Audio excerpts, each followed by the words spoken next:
Assalamualaikum warahmatullahi wabarakatuh. Saya akan membentangkan pengenalan daripada kumpulan kami. Masyarakat berbilang bangsa dan kaum terdiri daripada 3 kaum yang terbesar seperti Melayu, Cina dan India merupakan halangan yang utama kepada penyatuan kesatuan nasional di Malaysia. Hal ini kerana banyak cabaran yang menjadi batu penghalang seperti isu-isu perkauman sering dibangkitkan seperti perbezaan warna kulit, perbezaan agama, hak-hak keistimewaan yang ada pada orang Melayu dan juga seperti kedudukan bahasa Melayu sebagai bahasa kebangsaan. Proses penyatuan kesepaduan itu haruslah dijadikan sebagai elemen penting dan tunjang kepada negara bagi mengekalkan penyatuan sesama kaum di Malaysia.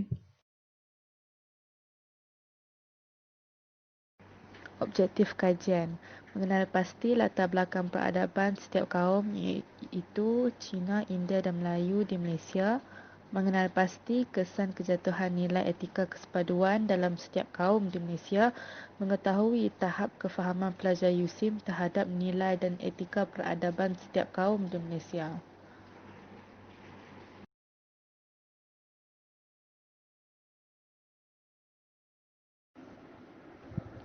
Permasalahan kajian: salah satu cabaran negara untuk menjadi sebuah negara yang maju adalah untuk melahirkan masyarakat yang bermoral dan beretika. Nilai menjadi ukuran dan pegangan tentang baik buruk atau cantik hudur sesuatu perlakuan berasaskan kelaziman atau kebiasaan masyarakat.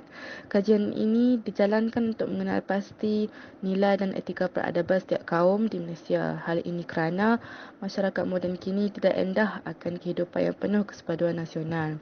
Pengkaji telah memilih Universiti Sains Islam Malaysia (USIM) dinilai sebagai lokasi kajian bagi menjalankan kajian ini. Pengkaji memilih USIM untuk mengetahui tahap kefahaman pelajar USIM terhadap nilai dan etika kaum di Malaysia.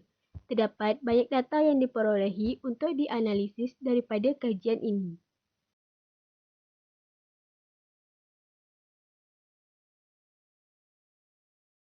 Bagi skop kajian pula, pengkaji memilih pelajar-pelajar USIM bagi mengetahui nilai peradaban setiap kaum berdasarkan objektif yang dinyatakan bagi mengenal pasti punca kejatuhan nilai dan etika kesepaduan dalam setiap kaum dan memahami kepentingan penyatuan kesepaduan nasional kaum di Malaysia.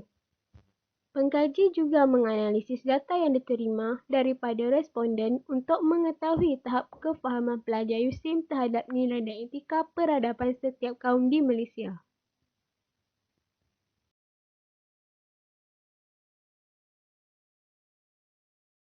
Kajian literatur. Kajian oleh Ruslan Hassad, Farid Mazzin, Kasih Abu Bakar dan Azmul Fahimi Kamaruzaman 2020 telah mengkaji tentang kefahaman nilai etika dan moral pelajar di institusi pengajian tinggi. Perkara yang harus diberi perhatian bagi melahirkan pelajar yang berakhlak mulia adalah dengan memberi penekanan kepada aspek kefahaman yang jelas berkaitan nilai etika dan moral yang menjurus kepada pembinaan peradaban. Hal ini bagi melahirkan pelajar yang berilmu dan beriman, berakhlak mulia serta bersedia menangani cabaran dalam dunia global. Hasil kajian menunjukkan nilai etika dan moral semakin tidak dititik beratkan dan memperlihatkan senario semakin terpinggir dalam kehidupan seharian, khususnya dalam kalangan pelajar. Implikasi kajian ini boleh digunakan sebagai garis panduan kepada organisasi yang terlibat dalam usaha mereka untuk membangunkan nilai etika dan moral ini dalam memperkukuhkan sasiah mahasiswa ketika menempuh universiti sebelum mereka melibatkan diri ke alam pekerjaan kelak. Metodologi kajian. Pengkaji menggunakan dua kaedah pendekatan iaitu kualitatif dan kuantitatif. Kualitatif ini bermaksud satu pendekatan yang menggunakan kaedah soal selidik, pemerhatian dan temu bual. Oleh itu, dalam kajian ini, kami memfokuskan kepada kaedah soal selidik melalui borang secara atas talian. Pengkaji telah menyediakan 15 soalan kepada responden untuk dijawab. Kuantitatif pula ialah pengkaji menggunakan artikel ilmiah, internet dan lain-lain secara atas talian sebagai rujukan untuk kajian ini. Bagi mendapatkan satu data yang boleh dipercayai, pengkaji telah merujuk laman web yang sahih seperti jurnal, buku, laman web berdaftar dan lain-lain. Konsep atau latar belakang kajian. Dapatan kajian. Bab ini melaporkan dapatan kajian berdasarkan keputusan ujian dan tindak balas yang diberikan oleh responden-responden terhadap soal sidik yang dijalankan. Kajian ini telah dianalisis menggunakan borang seasidik secara maya atau lebih dikenali sebagai Microsoft Form sebagai instrumen kajian. Hasil dapatan kajian yang dikemukakan dalam bab ini adalah untuk menghuraikan jawapan kepada objektif kajian. Pemerhatian. Pengkaji telah membuat pemerhatian terhadap tempat kajian sebelum mendapat responden. Tempat kajian yang dipilih ialah Universiti Sains Islam Malaysia. Pemerhatian yang dibuat oleh pengkaji adalah tempat, kemudahan internet dan kawasan sekeliling Universiti Sains Islam Malaysia supaya mendapat kerjasama dan tindak balas yang baik daripada mereka. Pengedaran borang soal selidik.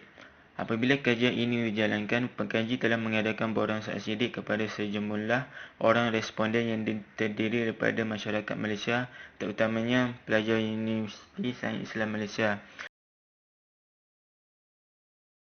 Okey, jadi kita akan ke arah kesan peradaban ke atas berlainan kaum di Malaysia, iaitu yang pertama sekali kesan daripada segi politik.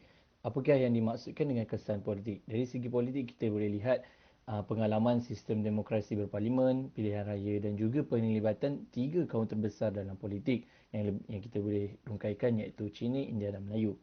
Ini merupakan satu pembaharuan yang baru dalam era kita, iaitu dibandingkan dengan zaman tradisi yang lama. Okey, jadi dekat sini kita telah membuktikan 3 kaum terbesar iaitu Melayu, Cina dan India telah menerima idea politik moden di mana setiap parti berlainan bangsa boleh bersatu dalam sebuah parti politik. Begitu juga dengan sistem demokrasi dan pilihan raya telah menjaya ataupun telah terlaksana dengan melibatkan semua kaum dalam politik Malaysia ini secara aman, walaupun ada sedikit kekacauan ataupun gangguan dari segi teknikal maupun dari segi permasalahan antara pihak atasan dan pihak bawah. Okay, jadi pada peringkat ini juga kita juga telah mewujudkan kerjasama di kalangan elit mewakili berbagai-bagai kumpulan etnik bagi menuntut kemerdekaan yang terdiri daripada kalangan kelas menengah. Kita akan bergerak ke isi yang kedua, iaitu kesan dari segi sosial. Apakah maksud kesan sosial dari segi perspektif negara Malaysia? Kesan sosial dapat dilihat kepada pembaharuan dari segi aspek seperti dalam bidang pendidikan, tempat tinggal, hubungan dan sebagainya. Dari segi sosial, kita dapat lihat sejak zaman penjajahan setiap kaum telah dipisahkan mengikut tempat tinggal di mana kebanyakan orang Melayu tinggal di kampung dan kawasan pinggir bandar. Orang Cina pula di kawasan bandar dan orang India di kawasan ladang. Itu yang kita lihat pada zaman dahulu. Jadi keadaan ini berlalutan sehingga kini di mana kebanyakan masyarakat Cina masih lagi tinggal di bandar-bandar besar serta sedikit masyarakat Melayu dan India. Dasar pendidikan negara sebelum merdeka mewujudkan 5 jenis sistem persekolahan yang terasing di antara satu sama lain iaitu sekolah Inggeris, Melayu, Cina, India dan agama. Dalam hal ini juga orang Melayu menghantar anak mereka ke sekolah Melayu, orang Cina menghantar anak-anak mereka ke sekolah Cina dan begitu juga bagi orang India. Amat malang lagi semua buku teks dan guru-guru juga dibawa dari negara asal mereka.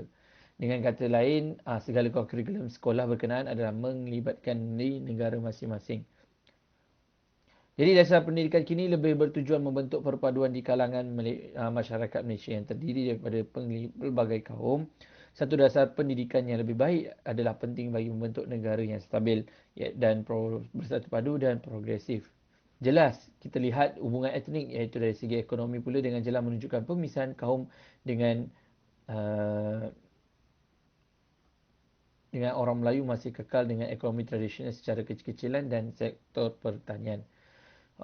Manakala orang Cina mencuburi bidang perniagaan dan perdagangan dan orang India bekerja di sektor ladang. Dasar British melalui konsep pecah dan perintah ini sangat sukar hendak diubah walaupun setelah tanah Melayu mencapai kemerdekaan. Justru itu diperkenalkan DEB secara sebagai usaha untuk menghapuskan pengenalan ekonomi mengikut kaum. Jadi kita lihat sekarang ini desakan ekonomi telah menolak mereka untuk menuntut sesuatu di luar batasan.